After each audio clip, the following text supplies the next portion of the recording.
वासुदेव को क्यों सम्मान दिया जा रहा है? वासुदेव का तो कोई अधिकार ही नहीं है इस सम्मान का। गांधारी, वासुदेव का अधिकार सबसे अधिक है। वो तो हस्तिनापुर का सद्भाग्य है कि राज्याभिषेक जैसे पावन अवसर पर वासुदेव स्वयं उपस्थित है। ज्येष्ठ भ्राता उचित कह रहे हैं भविष्य। वासुदेव कृष्ण से अधिक शक्तिमान समग्र विश्व में कोई नहीं। जानती हूं मैं कि वसुदेव नहीं होते तो पांडु पुत्रों की विजय नहीं होती, ये युद्ध ही नहीं होता। जानती हूं मैं इनकी शक्तियों को और इनके चमत्कारों को। जानती हूं कि उस सभा में द्रौपदी की मर्यादा का रक्षण वासुदेव ने ही किया था,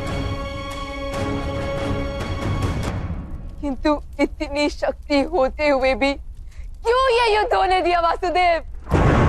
इतने छल, इतने कपट, इतना अन्याय क्यों होने दिया? सुनो देवकी नंदन, सुनो वासुदेव, सुनो। इस आर्यव्रत से उठ रहे रुदन की ध्वनि सुनो। एक माता के हृदय की भूमि पे दुख के तांडव को देखो। हम सब तुम्हारे हाथ की कठपुतलियां हैं, तो क्यों हमारे पास ऐसा भयानक नृत्य करवाया तुमने? कुरुक्षेत्र की भूमि पे सबसे बड़ा धर्म तुमने किया है वासुदेव, तुमने। वास्तव में दंड के अधिकारी तुम हो। मैं महातपस्विनी सुबल कन्या, मैं महायोगिनी धृतराष्ट्र पत्नी, मैं महाभागिनी गुरुराज माता आज तुम्हें श्राप देती हूँ। नहीं गांधारी, नहीं राजमाता। हाँ, श्राप देती हूँ। इस प्रकार तेरे वंश का नाश हुआ है, इसी प्रकार तुम्हारी आंखों के सामने तुम्हारे यादव वंश का नाश होगा। पशुओं की भांति सारे यादव पुरुष एक दूसरे का रक्त पी जाएंगे और बछड़ों की भांति सारे यादवों के बालक क्रंदन करेंगे। उनके आंसू पोंछने वाला कोई नहीं होगा। जिस प्रकार मेरा नगर दुख में डूबा हुआ है, उसी प्रकार तुम्हारा नगर भी समुद्र में डूब जाएगा। तुम्हारे नगर के सोने के भवन समुद्र के पेट की आग से पिघल जाएंगे। तुम किसी वन में अकेले अशक्त और वृद्ध पशु की भांति एक शिकारी के हाथों फेंक दिए जाओगे। एक पुत्रहीन माता के हृदय से निकला हुआ श्राप कभी विफल नहीं होता, कभी। मुझे क्षमा कर दीजिए वासुदेव। मेरे 100 पुत्रों की मृत्यु ने मेरे मन को भावरा कर दिया। माता, आपने कुछ भी अनुचित नहीं किया माता। आपका क्रोध उचित है। आपकी पीड़ा स्वाभाविक है। मैंने भी प्रति क्षण इस पीड़ा का अनुभव किया है माता।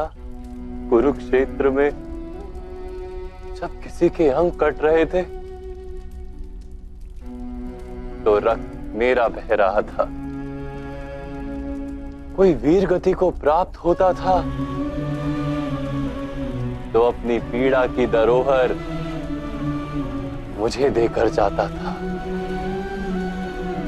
विजय का सुख मैंने भोगा है माता, तो पराजय का दुख भी केवल मैंने भोगा है।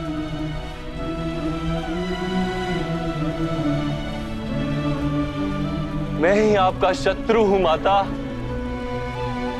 किंतु मैं ही आपका मित्र भी हूं, मैं ही आपका पुत्र भी हूं। मैं ही हूं जिसने अश्वत्थामा को श्राप दिया, और मैं ही हूं जो श्राप को भोग रहा। दुर्योधन की जब जंघा टूटी माता, तो वो चीख मेरी थी।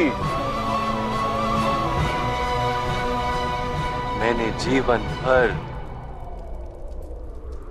माताओं के आशीर्वाद को ग्रहण किया,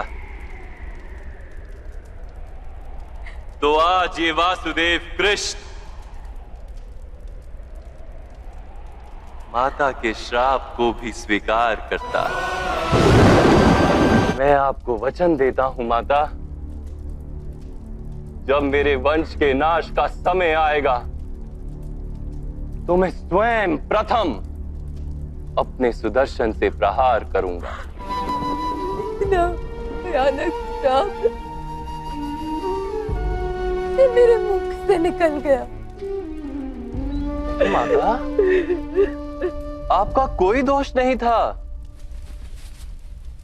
आशीर्वाद और श्राप तो समय अपनी योजनाओं के अनुसार बुलवाता है। आपके शब्द तो केवल नियति के कार्यों में निमित्त बने हैं बस।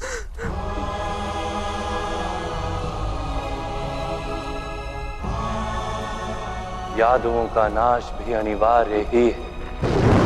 मैं नहीं बुआ, समय उनका नाश करेगा। यदि यादव इस युद्ध में भाग लेते तो उनका भी नाश हो जाता, किंतु वो अब भी पुरानी व्यवस्थाओं और परंपराओं के साथ जी रहे, परंतु अब अधिक दिन नहीं जिएंगे। शीघ्र ही यादव स्थली नष्ट हो जाएगी। परंतु वासुदेव,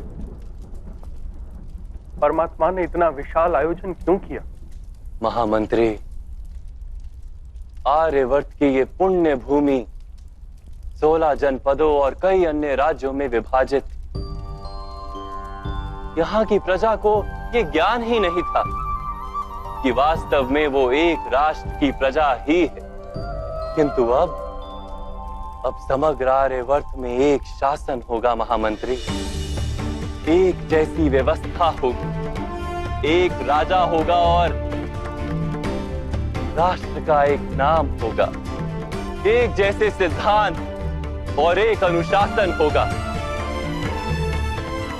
इस भूमि पर एक ही ध्वजा होगी और सबके लिए एक जैसा न्याय होगा। आर्यवर्त की ये भूमि भरत के नाम से भारत भूमि कही जाती थी, किंतु अब प्रथम बार ये भारत राष्ट्र कहा जाएगा।